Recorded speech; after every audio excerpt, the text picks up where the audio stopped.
Hello everyone, welcome back. तो आज हम करने वाले हैं क्वेश्चन आर अगोर की बुक के सोम के चैप्टर के क्वेश्चन नंबर 21 से लेकर 40 तक। तो स्टार्ट करते हैं। क्वेश्चन नंबर 21 में फोर्स गिवन है और रोड की सारी डायमेंशंस गिवन है। हमें स्ट्रेस कैलकुलेट करना है। तो हमें पता है कि स्ट्रेस होता है force divided by area. Force यहाँ पे केजी में गिवन है और आंसर भी केजी में ही है, तो कन्वर्जन की जरूरत नहीं है।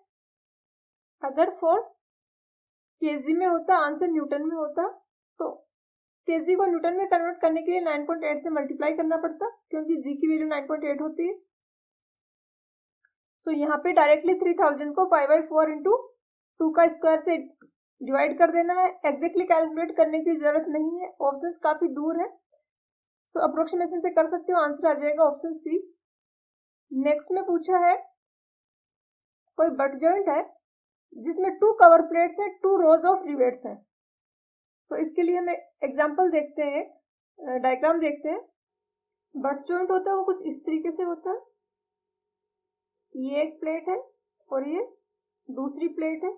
हमें इन दोनों को जॉइंट करना है, तो उसके ऊपर ये कवर प्लेट लगा दी गई है। इसको बोलते हैं single cover single riveted butt joint. यहाँ पे इस वाली, ये जो लेफ्ट साइड वाली जो प्लेट थी, इसमें भी 2 रिवेट लगे, और जो राइट साइड की जो प्लेट है उसमें भी ये 2 रिवेट लगे हैं। तो इसको बोलते हैं single cover double riveted butt joint. Next में ये डबल कवर है, एक कवर यहाँ पे लगा ऊपर, एक कवर यहाँ पे नीचे लगा, बोथ साइड्स कवर है। तो इसको बोलेंगे double riveted, double cover single riveted, क्योंकि ये जो प्लेट थी इसमें एक ही रिवेट आ रहा है और इधर वाली प्लेट में भी एक ही रिवेट आ रहा है। तो double cover single riveted butt joint. Next में होगा डबल कवर, ये वाला कवर और ये वाला कवर, और डबल रिवेटेड बट जॉइंट। सो अब ऑप्शंस देखते हैं।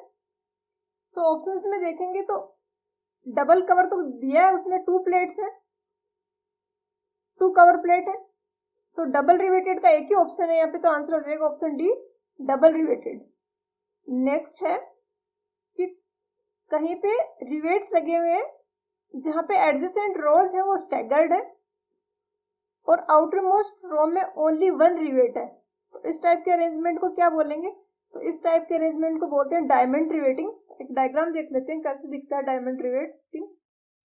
तो ये इस तरीके से होता है कुछ डायमंड रिवेटिंग, कि ये एक रो थी रिवेट, ये रिवेट्स लगे हैं यहाँ पे, और एडजेसेंट वाली थी इसमें यहाँ पे स्टैगर्ड कर दिए गए हैं। ये यहाँ पे इसके सीध में यहाँ पे ना लगा के थोड़ा नीचे को लगा है, मतलब स्टैगर्ड है। और उसके बाद आउटर मोस्ट में सिर्फ एक ही रिवेट है। तो इस टाइप के रिवेट्स को हम बोलते हैं डायमंड रिवेटिंग। 2 कंडीशन हो गई, स्टैगर्ड रिवेट लगे और आउटर मोस्ट रो है जो उसमें एक ही रिवेट लगा है। नेक्स्ट में पूछा है कि कोई रो है, उसमें जो एडजेसेंट रिवेट्स होंगे उनके सेंटर्स के बीच की जो डिस्टेंस होगी उसको क्या बोला जाता है? तो एक पिच और गेज का एक डायग्राम देख लेते हैं कैसे होते हैं। तो ये कोई रिवेट्स का अरेंजमेंट है, यहाँ पे इस डायरेक्शन में फोर्स लग रहा है। ये हो गई फर्स्ट रो, ये हो गई सेकंड रो, और ये हो गई थर्ड रो। अब ये वाला डिस्टेंस पूछा है, सेम रो के एडजेसेंट रिवेट का बीच का डिस्टेंस यही होगा। तो ये फोर्स के अलोंग वाला डिस्टेंस होता है, 2 रिवेट्स के बीच में फोर्स के अलोंग जो डिस्टेंस होती है उसको बोलते हैं पिच। सो यहाँ पे आंसर हो जाएगा ये पिच, और इसके परपेंडिकुलर वाला जो डिस्टेंस होता है, ये वाला जो डिस्टेंस होता है फोर्स के परपेंडिकुलर डायरेक्शन में, इसको बोलते हैं गेज। यहाँ पे आंसर हो जाएगा पिच। तो आंसर इसका हो गया ऑप्शन ए, पिच। नेक्स्ट है 25।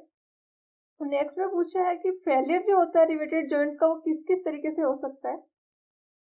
तो ये सारे ही ऑप्शन सही है। क्रशिंग ऑफ रिवेट के कारण हो सकता है, रिवेट का शियर फेलियर हो सकता है, रिवेट के बीच में प्लेट है वो टियर हो सकती है, जैसे कि ये रिवेट थे प्लेट में लगे हुए, तो यहाँ पे फोर्स लग रहा था तो यहाँ से ये टियर हो गई प्लेट, तो इससे भी फेलियर हो सकता है। और रिवेट और एज के बीच में भी फेलियर, ये टीयर होने के कारण फेलियर हो सकता है। जैसे ये एज है और ये कोई रिवेट है, तो इनके बीच में ये जैसे यहाँ से फेल हो गई या यहाँ से ये कट गई, यहाँ से टीयर हो गई, तो ये भी फेलियर पॉसिबल है। तो आंसर हो जाएगा all of the above. Next में पूछा अनवेंस फॉर्मूला होता है, उसके अकॉर्डिंग डायमीटर डी कैलकुलेट करना है हमें। प्लेट की थिकनेस टी है, तो ये तो सिंपल सा फॉर्मूला है, पता ही होगा। डी इज इक्वल टू होता है 6.05 रूट टी। तो इस तरीके से डायमीटर निकाल सकते हैं। नेक्स्ट क्वेश्चन पे चलते हैं। नेक्स्ट है गजेट प्लेट पे। गजेट प्लेट का पर्पस होता है कि ये दो या दो से ज्यादा मेंबर्स को आपस में कनेक्ट करने के लिए इस प्लेट का यूज किया जाता है। कि जैसे ये कोई प्लेट है और दो मेंबर है जिनको हमें जोड़ना, तो इस वाले मेंबर को भी प्लेट से जोड़ दिया और इस वाले मेंबर को भी प्लेट से जोड़ दिया, तो ये कनेक्शन फॉर्म हो गया। तो ये दोनों मेंबर जुड़ गए एक दूसरे से। इस केस में मिनिमम रिवेट्स कितने हो सकते हैं? तो मिनिमम 2 रिवेट्स यूज कर सकते हैं। एक रिवेट को यूज किया है इस वाले मेंबर को कनेक्ट करने के लिए, और दूसरे रिवेट को हम यूज कर सकते हैं इस वाले मेंबर को गजेट प्लेट से कनेक्ट करने के लिए।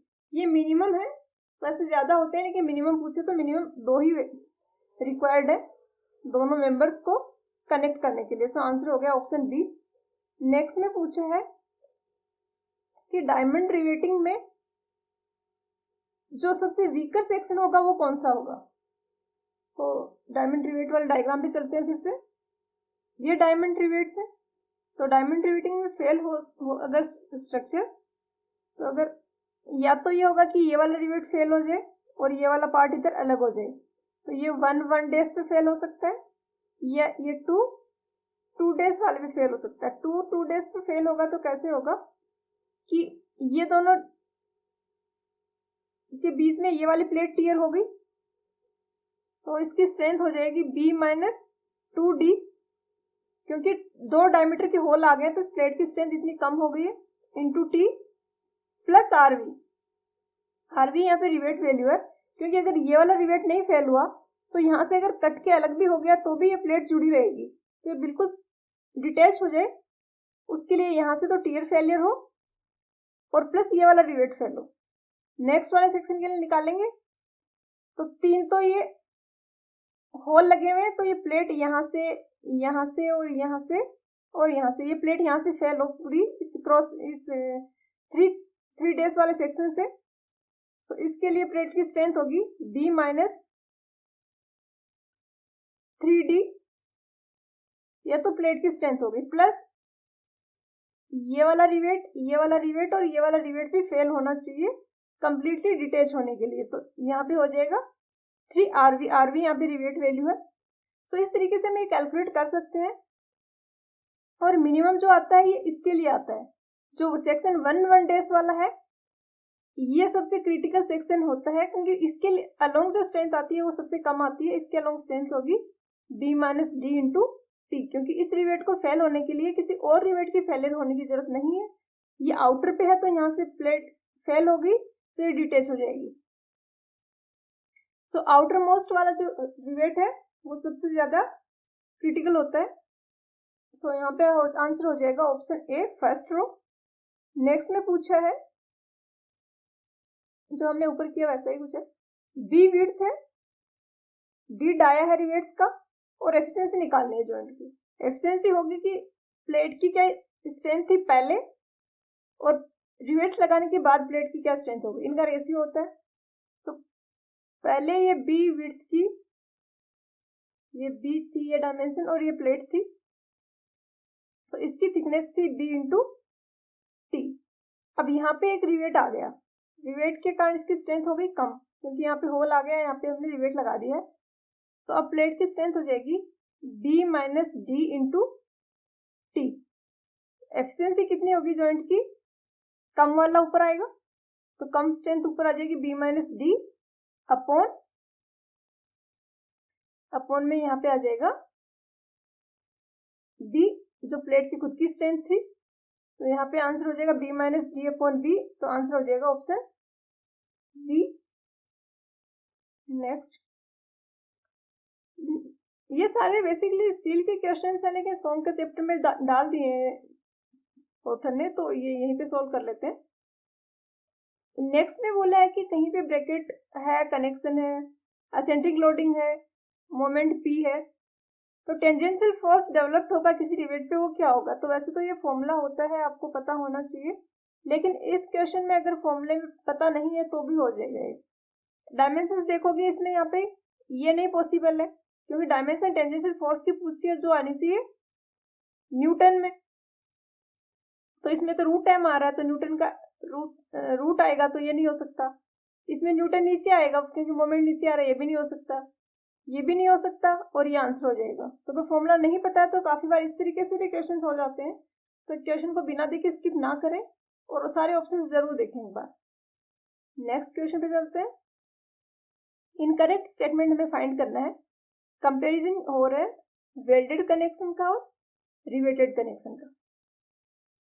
वेल्डेड कनेक्शन ज्यादा इफेक्टिव होते हैं क्योंकि रिवेट्स में हम होल्स बनाते हैं, और होल बनाते हैं उतना एरिया कम हो जाता है। अब टीयर फेलियर हो रहा है तो वो एरिया रिड्यूस हो जाता है प्लेट की थिकनेस में से। और वेल्डेड कनेक्शन होता है वो प्लेट की मेंबर की जितनी थिकनेस थी उतनी थिकनेस अचीव कर लेता है। वेल्डेड जॉइंट होते हैं उनकी फिनिशिंग अच्छी आती है। लास्ट में ये वाला स्टेटमेंट इनकरेक्ट है क्योंकि वेल्डिंग होता है ये रिवेटिंग के बदले ज्यादा क्विक प्रोसेस होता है। मशीनरी चाहिए, आपको इलेक्ट्रिसिटी की सप्लाई चाहिए, लेकिन प्रोसेस काफी क्विक होता है, टाइम कंज्यूमिंग नहीं होता है। तो ये स्टेटमेंट गलत हो गया, ऑप्शन ई। नेक्स्ट में पूछा है कि कौन सा टाइप का बट जॉइंट है जो कॉमनली यूज होता है। ऑप्शन यहाँ पे double V butt joint, single V butt joint, double U butt joint, single inverted V butt joint. तो आंसर ऑप्शन ए होगा। कुछ लॉजिक नहीं है इसके पीछे ऐसे, तो आंसर हो जाएगा ऑप्शन ए। नेक्स्ट क्वेश्चन में पूछा है कि मैक्सिमम लोड एक फिलेट जॉइंट कितना ले सकता है जिसकी लेंथ एल है और उसकी साइज है वो एस है। वैसे मेंशन किया नहीं है, करना चाहिए। साइज है वो एस है। ये फिलेट वेल्ड इस तरीके से होता है कुछ, तो इसमें हम थ्रोट थिकनेस लेते हैं, ये वाले थिकनेस लेते हैं, ये होगी 0.7 इंटू एस। एस अगर वेल्ड का साइज है तो 1 मिनट, सॉरी यहाँ पे थोड़ी सी मिस्टेक है।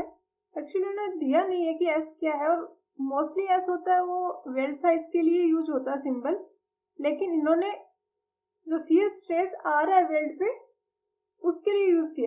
तो ऐसे मैक्सिमम शियर स्ट्रेस है जो कि कोई एक वेल्ड है फिलेट वेल्ड वो ले सकता है। इस तरीके से होता है फिलेट वेल्ड कुछ।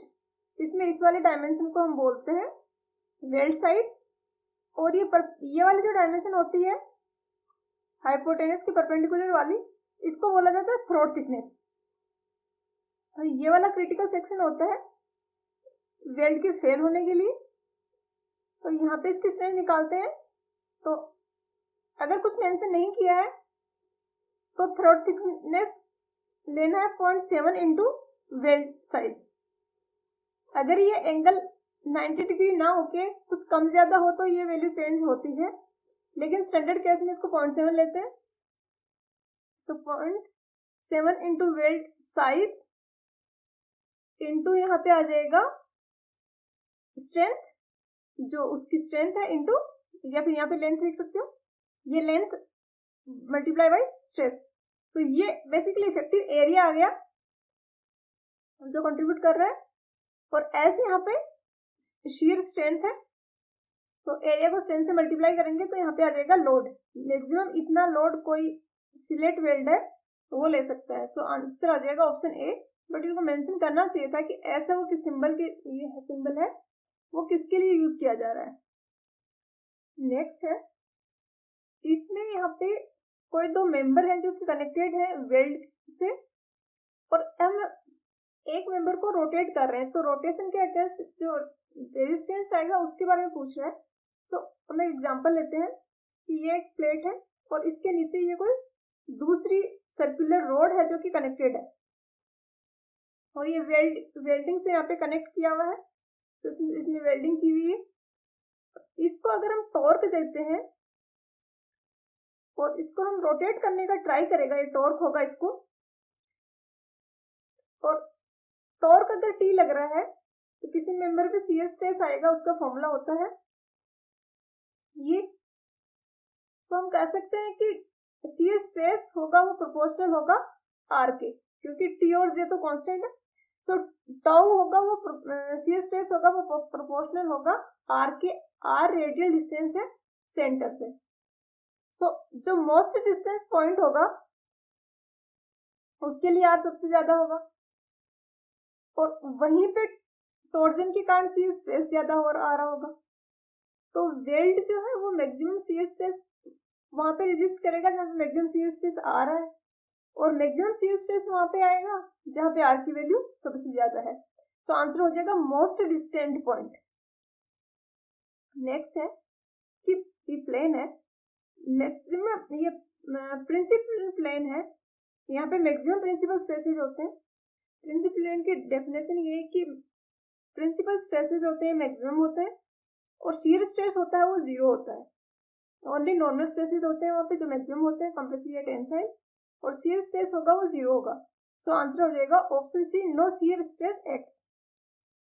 जैसे कि प्लेन पे कोई भी शियर स्ट्रेस एक्ट नहीं कर रहा और मैक्सिमम प्रिंसिपल स्ट्रेस है, उसको हम बोलते हैं प्रिंसिपल प्लेन्स। नेक्स्ट 36, यहाँ पे एक बार है जिसपे टेंसाइल फोर्स लग रहा है, और हमें उस टेंसाइल फोर्सेस के कारण रिजल्टिंग नॉर्मल स्ट्रेस निकालना है एक ओब्लिक प्लेन पे जो कि एंगल थीटा बना रहा है ट्रांसवर्स प्लेन से। तो ये कुछ इस तरीके से होगा, ये एक मेंबर है, ये इस तरीके से इसमें टेंसाइल फोर्स लग रहा है, ये ट्रांसवर्स प्लेन हो गया, और ये इसे थीटा एंगल बनाते हुए ये प्लेन हो गया जिसका एरिया मैंने ए डैश से डिनोट किया है। ये यहाँ पे फोर्स इस तरीके से जा रहा है। अब ये 36 और 37 दोनों में, एक में नॉर्मल स्ट्रेस पूछा है, एक में टेंसाइल स्ट्रेस पूछा है। तो नॉर्मल स्ट्रेस होगा normal force divided by area, tensile stress होगा tensile force divided by area. यहाँ पे इस पे नॉर्मल स्ट्रेस निकालना है, ये P इस तरीके से होगा, तो ये जो एंगल होगा ये थीटा होगा, क्योंकि ये वाला एंगल थीटा है, तो ये वाला एंगल होगा 90 माइनस थीटा, और इन दोनों का सम 90 है, तो ये वाला एंगल हो जाएगा थीटा। तो ये P अगर इस तरीके से लग रहा है तो P का इधर वाला परपेंडिकुलर कंपोनेंट में हमें नॉर्मल स्ट्रेस निकालने के लिए, जो कि हो जाएगा P cos थीटा। तो P cos थीटा हमने लिख दिया tensile force divided by area. अब ए डैश और ए में रिलेशन निकालने के लिए हम ये वाला ट्राइंगल यूज करेंगे, ये वाला ट्राइंगल यूज करेंगे। तो ये है एरिया ए, तो cos थीटा की इक्वेशन लिखेंगे, तो cos थीटा आएगा a बाई ए डैश, और ए डैश हो जाएगा a बाई cos थीटा। तो ए डैश की जगह हम a बाई cos थीटा लिख देंगे। ए डैश यहाँ पे है वो इस इंक्लाइंड वाले प्लेन का एरिया है जिसपे हमें नॉर्मल स्ट्रेस निकालना है। तो ये आ जाएगा P by A cos square theta. ये यहाँ पे हो जाएगा आंसर ऑप्शन बी। लेकिन आपने इतने कॉम्प्लिकेशंस में नहीं जाना है, आगे कुछ प्रिंसिपल स्ट्रेसेस के अच्छे क्वेश्चंस आएंगे तो मैं वहां पे डिटेल में फॉर्मूला बता दूंगी कि क्या फॉर्मूला होता है और उसको कैसे याद रखा जाता है। तो यहाँ पे तो आंसर हो जाएगा ऑप्शन बी। ये उस फॉर्मूले से भी आ जाएगा स्टैंडर्ड वाले से, आगे मैं निकाल के बताऊंगी कुछ दूसरे क्वेश्चन में। नेक्स्ट वाले में हमें निकालना है टेंसाइल स्ट्रेस, या जिसको हम शियर स्ट्रेस भी बोलते हैं। शियर स्ट्रेस निकालने के लिए ये P cos थीटा रखा था, ये था परपेंडिकुलर वाला फोर्स। अभी हमें टेंजेंशियल वाला फोर्स रखना है, तो जो कि हो जाएगा P sin थीटा। तो P sin theta divided by A cos theta, तो ये आ जाएगा कुछ इस तरीके से आएगा P बाई A, यहाँ आ जाएगा cos थीटा sin थीटा। और हमें पता है कि 2 cos theta into sin theta होता है sin 2 थीटा, तो इसको इस तरह दोनों जगह 2 लिख देंगे, और इस 2 sin थीटा cos थीटा को 2 sin थीटा लिख देंगे। तो आंसर आएगा P sin 2 theta divided by 2A। Sorry square नहीं है, ये मल्टीप्लाई में है, इस तरीके से लिख दिया गलती से। तो P by sine theta into divided by 2a। तो आंसर हो जाएगा ऑप्शन बी। नेक्स्ट है 30। नेक्स्ट में कोई बॉयलर है जिसमें टेंसाइल स्ट्रेसेस लगेंगे सर्कमफ्रेंस के अलोंग और एक्सियल डायरेक्शन में। उन दोनों का रेशियो पूछा है। इनके फॉर्मूले होते हैं, ये इस तरीके से जो होंगे लेंथ के अलोंग, उनको हम बोलेंगे एक्सियल फोर्स या लॉन्गिट्यूड, एक्सियल स्ट्रेस या लॉन्गिट्यूडनल स्ट्रेस। जो लेंथ के अलोंग है ये हो गया एक्सियल, जो एक्सिस के अलोंग है, लेंथ के अलोंग है, इसको हम बोलेंगे हूप स्ट्रेस। हूप स्ट्रेसेस के कारण ये यहां से स्प्लिट होने का कोशिश करेगा और टेंसाइल ये एक्सियल स्ट्रेसेस के कारण इस प्लेन के अलोंग या इस प्लेन के अलोंग, सॉरी इस वाले प्लेन के अलोंग स्प्लिट होने का ट्राई करेगा। तो लॉन्गिट्यूडनल स्ट्रेसेस के कारण अगर ये फैले होगा तो ये जो सर्किल यहाँ पे बन रहा है ये ट्रांसवर्स सेक्शन है, इसके अबाउट स्प्लिट होने का ट्राई करेगा। और ये यहाँ पे हूप स्ट्रेसेस जो लग रहे हैं इनके कारण ये डायगोनली स्प्लिट होने का ट्राई करेगा, और डायगोनली स्प्लिट होने का ट्राई करेगा तो ये इस वाली एक्सिस के अबाउट स्प्लिट होने का ट्राई करेगा। ये थी जनरल सिग्निफिकेंस हूप स्ट्रेस और एक्सियल स्ट्रेस की, जो कि आते हैं अंदर जो प्रेशर आ रहा है P उसके कारण। अगर P अंदर प्रेशर है तो जो सर्कमफ्रेंशियल स्ट्रेस आएंगे जिसको हूप स्ट्रेस भी बोला जाता है, दोनों नाम तो आपको पता होने चाहिए, क्योंकि हूप स्ट्रेस के नाम से भी पूछ लेता है और सर्कमफ्रेंशियल स्ट्रेस के नाम से भी पूछ लिया जाता है क्वेश्चन। तो ये हो जाएगा PD बाई 2T होता है और एक्सियल का होता है PD बाई 4T। वैसे तो काफी सिंपल है, कॉमन सा है कि एक्सियल और लॉन्गिट्यूडल एक ही है, फिर भी आप इससे भी याद रख सकते हो कि दोनों सेम है अगर आपको इतना क्लियर नहीं है एक्सियल का। और ये डायरेक्टली याद रखने हैं, डेरिवेशन के थ्रू याद नहीं रखने हैं, क्योंकि टाइम के कारण प्रॉब्लम होती है फिर वहां पे रिकॉल करने में। तो आप कुछ भी ट्रिक बना के अपने हिसाब से याद रख सकते हो, दोनों फॉर्मूले याद होने चाहिए।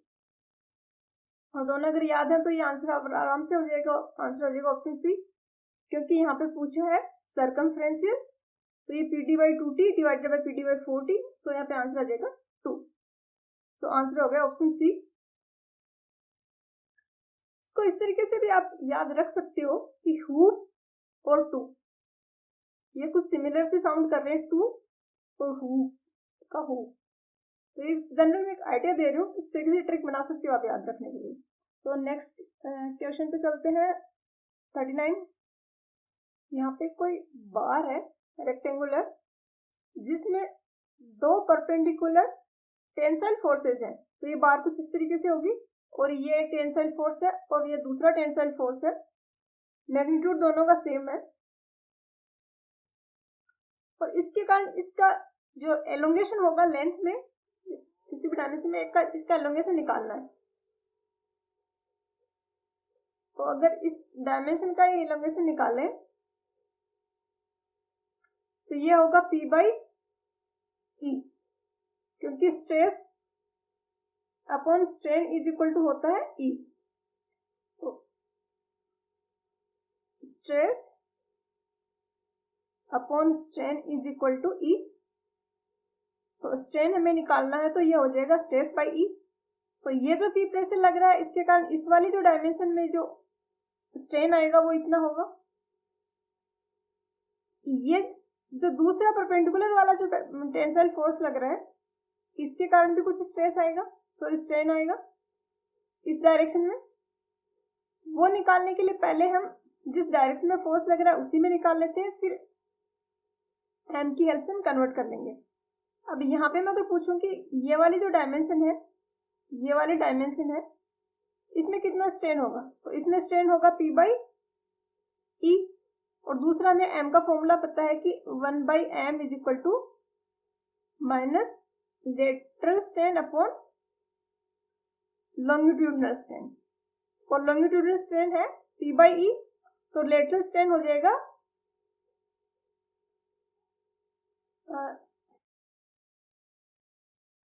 जिस डायरेक्शन में फोर्स P लग रहा था, इस फोर्स के कारण इसकी लेंथ के अलोंग इस डायरेक्शन में जो स्ट्रेन आएगा वो यह आएगा। अब हमें निकालना है इस वाले फोर्स के कारण स्ट्रेन।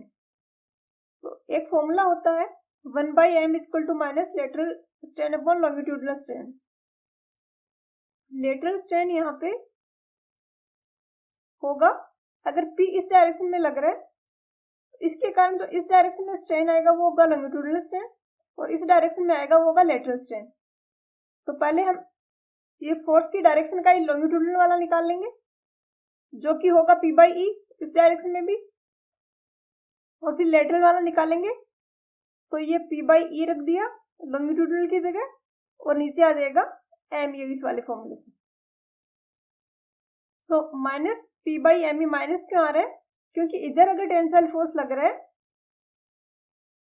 तो इसके कारण ये वाली डायमेंशन होगी, ये डिक्रीज होगी। इधर फोर्स लगा रहे हैं टेंसाइल, तो उसके कारण क्या होता है, इसका क्रॉस सेक्शनल एरिया होता है वो कम होता है। इट मीन्स टेंसाइल फोर्स जिस डायरेक्शन में लग रही है उस टेंसाइल फोर्स के कारण उसके परपेंडिकुलर डायरेक्शन में जो स्ट्रेन आएगा वो नेगेटिव होगा। ओके, तो ये था इस वाले P के कारण स्ट्रेन, और ये है इस वाले P के कारण स्ट्रेन। तो टोटल स्ट्रेन हो जाएगा P/E माइनस P/me, और 1/m को हम म्यू भी लिख सकते हैं, तो हम इसको इस तरीके से भी लिख सकते हैं 1 माइनस म्यू। अगर ये इधर की तरफ लग रहा होता, यहाँ टेंसाइल होता और यहाँ कंप्रेसिव होता, अगर ये फोर्स जो यहाँ लग रहा है, तो फिर ये यहाँ पे पॉजिटिव का साइन आता। क्यों? क्योंकि अगर ये कंप्रेसिव फोर्स यहाँ लग रहा है तो ये लेंथ को इंक्रीज करने की कोशिश करेगा। तो ऑप्शंस में यहाँ पे कोई आंसर मैच नहीं कर रहा है। P/E 1 माइनस म्यू या फिर P/E 1 माइनस 1/m होगा, वो आंसर होगा। ऑप्शंस में कोई भी मैच नहीं कर रहा है। m की जगह म्यू लिख दे तो ये वाला आंसर करेक्ट हो सकता है, लेकिन अभी नहीं है कोई सा भी। नेक्स्ट में पूछा है कि बेंडिंग मोमेंट होता है वो क्या होता है, उसको कैसे डिफाइन करते हैं। तो बेंडिंग मोमेंट कैलकुलेट करने के लिए हम साइन कन्वेंशन यूज करते हैं कि क्लॉकवाइज है वो पॉजिटिव ले लेंगे, एंटी क्लॉकवाइज है वो नेगेटिव ले लेंगे। तो इस तरीके से पॉजिटिव और नेगेटिव टर्म्स का हम सम करते हैं, जहाँ पे मैग्नीट्यूड के साथ साथ साइन भी इंपॉर्टेंट होता है। इस टाइप को क्या सम को हम बोलते हैं एल्जेब्रिक सम। तो बेंडिंग मोमेंट होता है algebraic sum of moments of all the forces. जो सारे इंडिविजुअल फोर्स आ रहे हैं उसके कारण जो इंडिविजुअल फोर्सेस के कारण जो मोमेंट आ रहे हैं उन मोमेंट्स का एल्जेब्रिक सम में साइन के साथ में सम जो होगा उसको हम बोलेंगे बेंडिंग मोमेंट, और वो हमें किसी एक साइड का निकालना है। अगर ये कोई बीम है और अगर यहाँ का हमें बेंडिंग मोमेंट निकालना है तो आप या तो इस साइड का निकाल सकते हो, राइट साइड का निकाल सकते हो, या फिर लेफ्ट साइड का निकाल सकते हो। तो आंसर हो जाएगा यहाँ पे ऑप्शन सी। तो ये क्वेश्चन यहीं पे खत्म होते हैं। नेक्स्ट 20 क्वेश्चंस करेंगे। अगर आपने ये वीडियो देखा है, आपको कुछ अच्छा लगा, इस वीडियो में कुछ हेल्प मिली है, तो नीचे कमेंट सेक्शन में अपना फीडबैक जरूर बताइएगा। Thank you.